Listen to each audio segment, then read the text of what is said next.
nurse was just like, "Oh, your report says that you wanted a natural birth, so we cannot give you an epidural." Bombastic side eye. And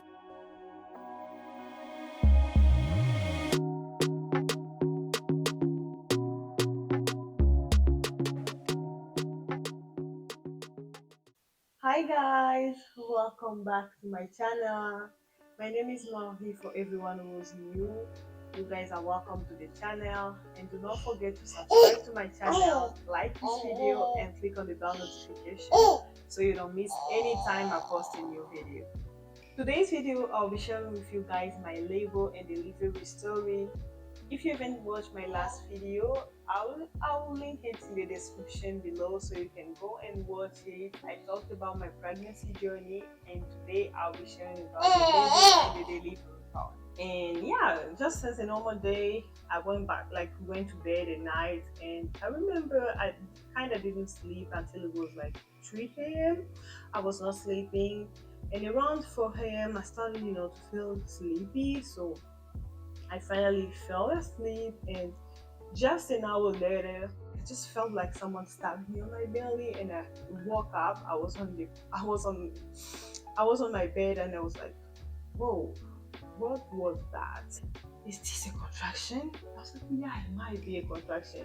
This is not a fake one. Like this is a real one." But the way it was strong, like the pain was just, oh my goodness. And I was like, okay, and then and I was just like, I was sleepy. I was still really sleepy because I just slept like an hour ago.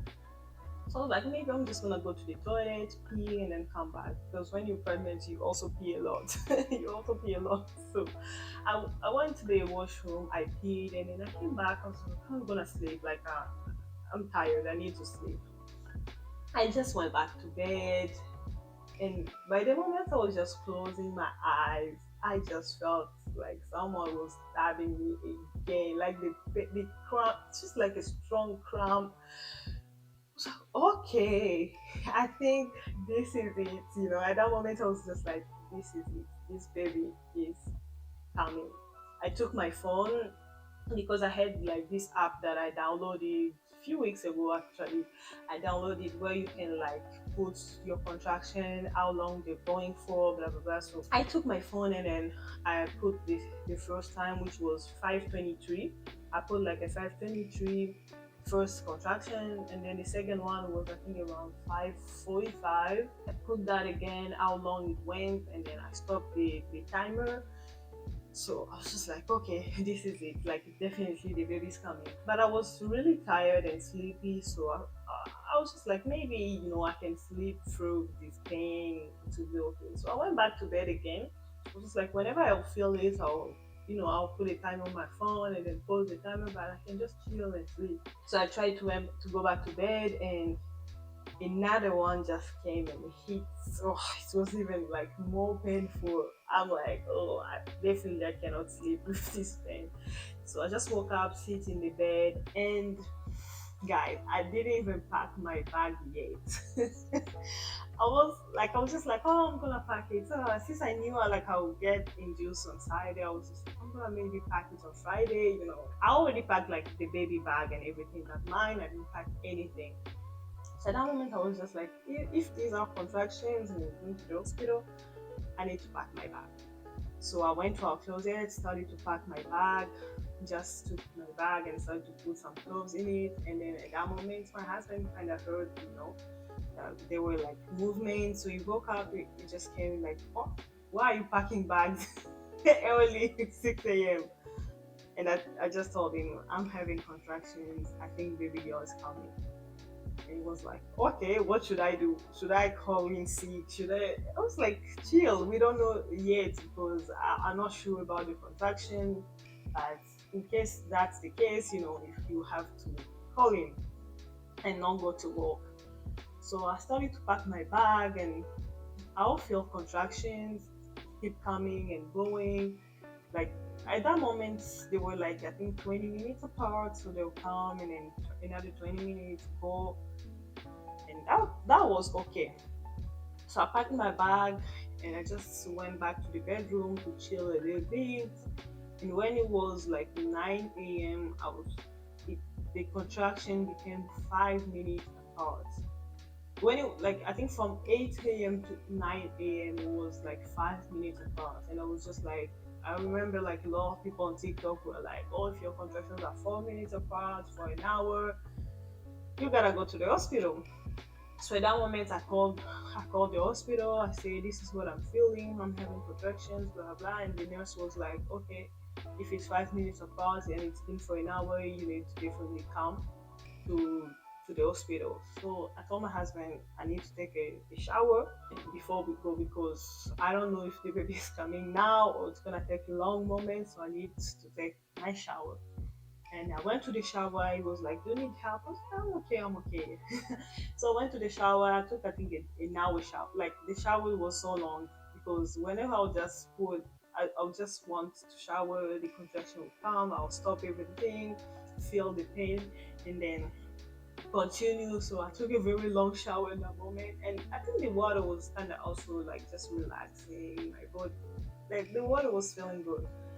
And after my shower, my husband took all our bags in the car, mine and the baby, and we started to go to the hospital. So yeah, going to the hospital. Guess baby girl's coming soon. May God give me a lot of strength because I need it. I'm so tired already. It's 9:30. I've been feeling contractions since 5:30.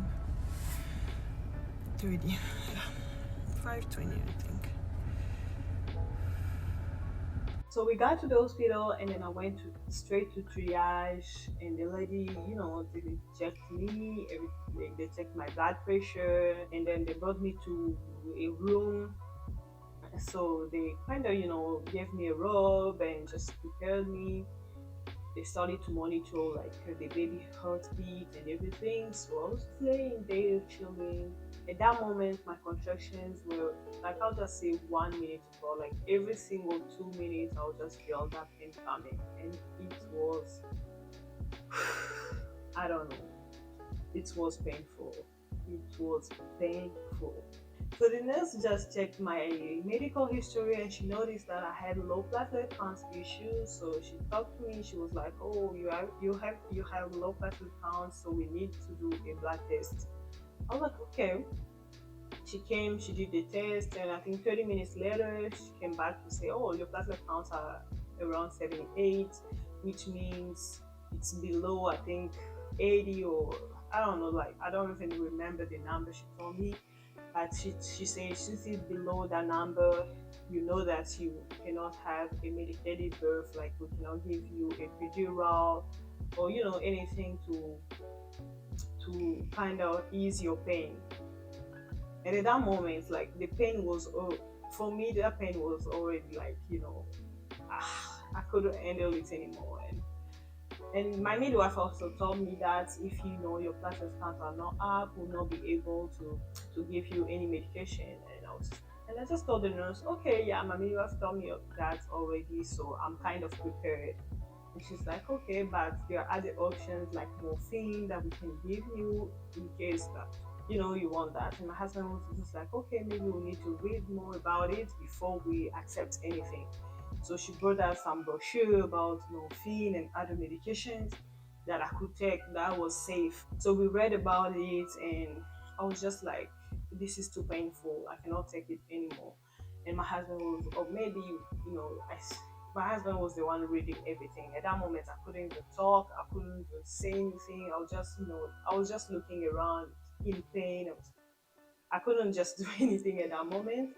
So my husband checked everything. It was just like, okay, maybe we can go with the morphine just to ease your pain because I was in pain. I was in pain. He was seeing me in pain. I was telling me like, can't. I just cannot.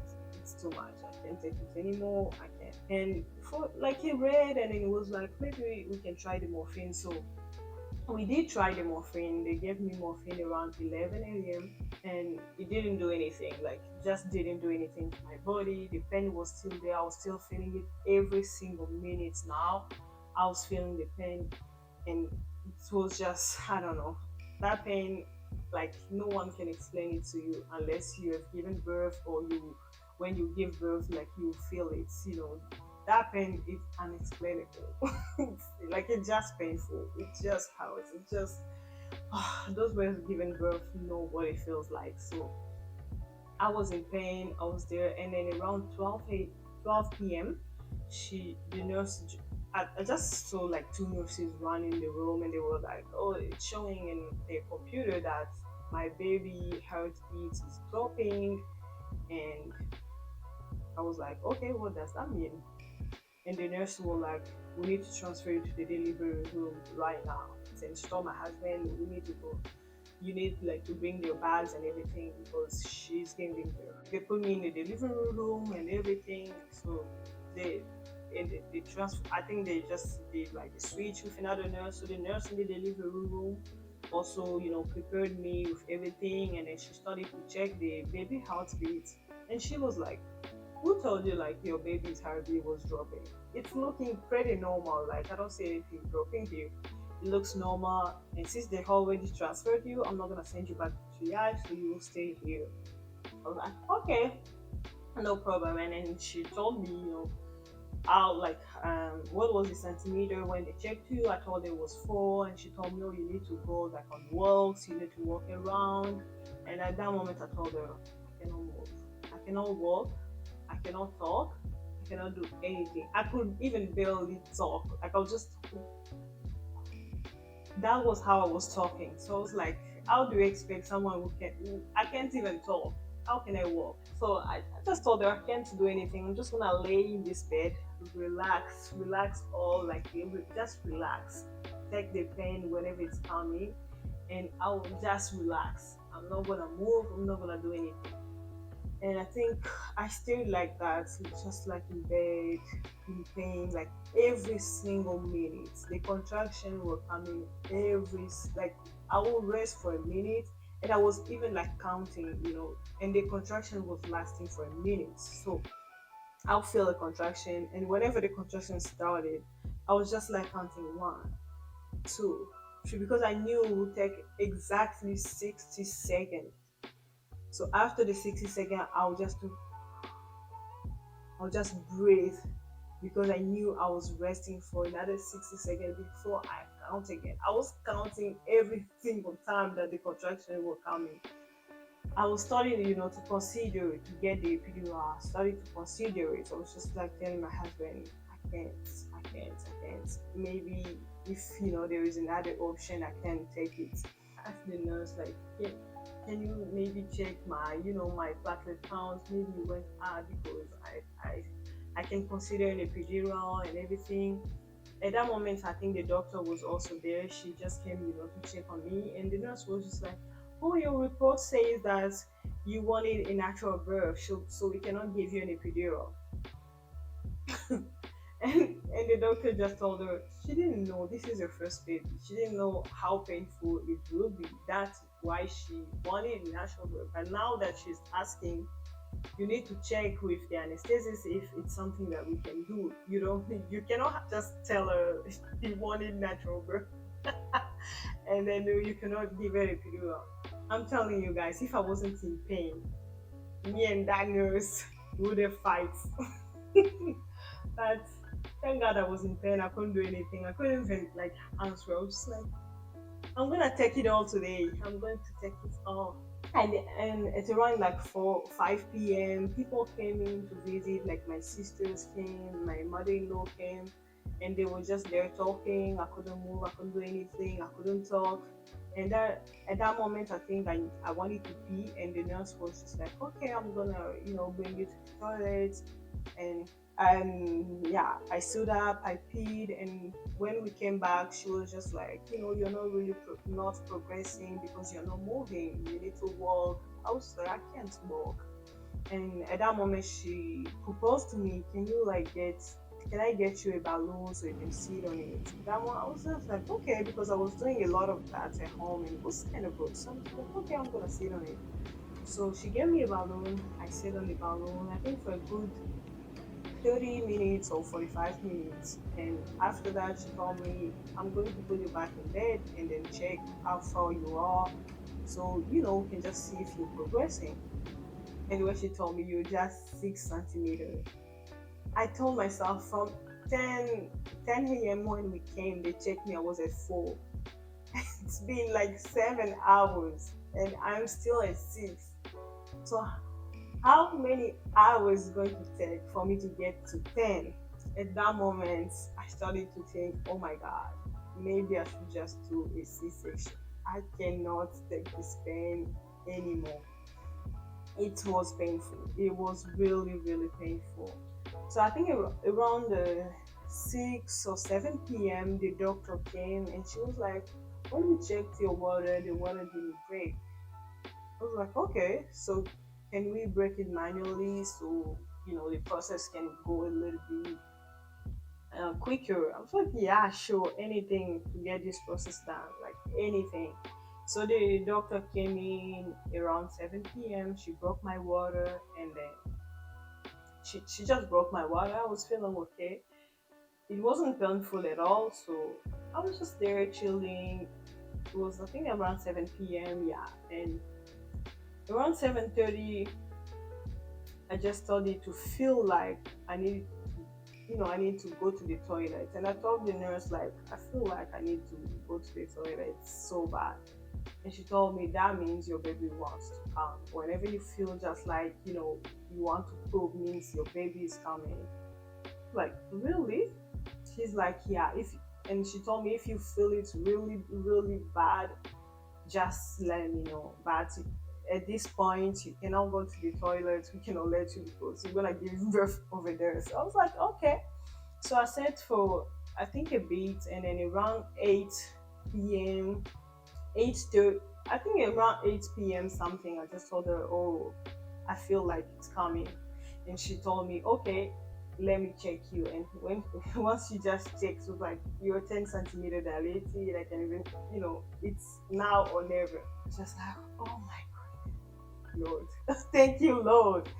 But at the same time, I was also scared, that now I need to push this baby out. I was also kind of like, oh my God, now I need to push this baby out. But I was happy that the pain was going to go away. So I was really happy, like anything to get this pain done. Because so around 8:30, she started to prep everything so that I can start pushing the baby out.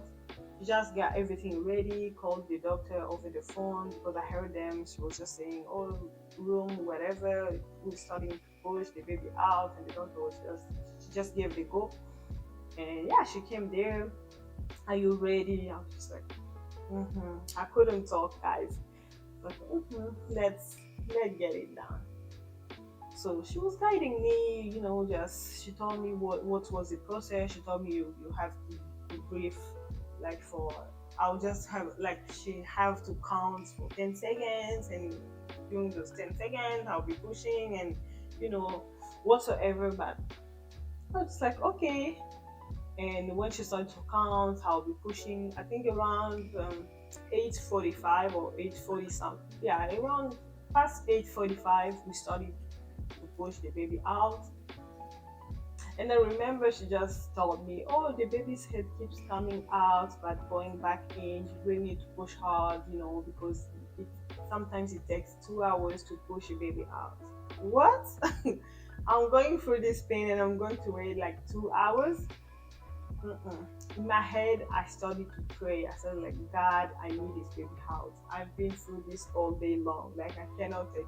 I started to pray really hard. And I remember there was this contraction that came, and I told the nurse, like, I'm not going to push. Let's just wait.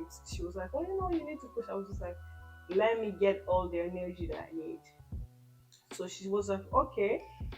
So I rested for that contraction and I started to pray inside of me. My mother-in-law was on my right side. She was praying. She held my hand. She was praying. She was praying for a safe delivery. She was praying for strength. And then, her prayer was just giving me strength as well. And inside of me, I just started to pray. I was just like, God, I need this baby out. Like, this pain has been too much. all day long. I am tired. I need this baby out. And she let me breathe for that contraction. I didn't push at all. So the next one, I gave it everything that I had, guys. I gave it all. I pushed, like, I really just pushed, and then she thought, she was just like, oh, the baby's head, the baby's head is almost showing, and she was like, oh, your baby has hair, oh, it's beautiful. So when she just told me that, my baby's hair, she saw my baby's hair, I was just, that gave me so much power, strength. And then the next push, my baby's head was completely there. And I started to feel so much pressure. I just wanted push, to push everything out. And at that moment, the nurse was just like, do not push anymore. Keep breathing. We need to call the doctor. I was mad, guys. I was just like, why is this doctor out of this room? She should have been here so she can just help me. Like, why should I wait for the doctor? I was just like, I cannot.